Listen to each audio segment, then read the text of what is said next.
Bangkay isang lalaki na sapuan sa katubuhan sa Murcia. Samtang rider patay sa masagait ng panel van sa Cabangcalan City. Yaring balita nga aton gintutukan. Nasapuan sa tunga sang tubuhan sa Barangay Salvacion sa Banwa sa Murcia ang bangkay sa isa ka lalaki alas 5 sang hapon kahapon. Sunod sa kapulisan, isa ka residente nga nagapangharab sa iya karabaw ang nakapanimaw sang maisog nga baho, rason nga ginpalapitan sini ang lugar. Dito na kang nakita sini ang bangkay nga natabunan sa mga dahon sang tubo kag nagaagnas na. Ara na siya ma'am sa stage of decomposition, no? Tapos ang iyong itsura, hindi na natin ma-identify. Maybe right dito sa area or ginpulong lang to sa... Wala man sang na-report nga missing nga person sa Banwa.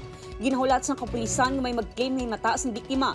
Nakaputi nga t-shirt, green nga shorts, kag nakaitong nga tsinelas ang biktima. May tattoo man ini sa tuo nga butkon. Sa Cabangcalan City, patay ang isa ka rider nga isa ka electrician matapos masagaid sang panel van sa Barangay Urong, Cabangcalan City. Sunod sa kapulisan, naguntat ang biktima nga si alias Roland, 36 anyos, sa kilid sang dalan. Bangod hindi mag-andar ang iya nga motor.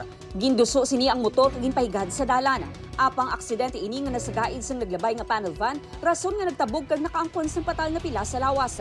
Dead on arrival sa ospital ng biktima. Ginahulat pa ang desisyon sang pamilya kung magkapasak ang kaso batok sa driver sang panel van. Upod Garuwa Banggoy, Aileen Pedraso, 1 Western Visayas.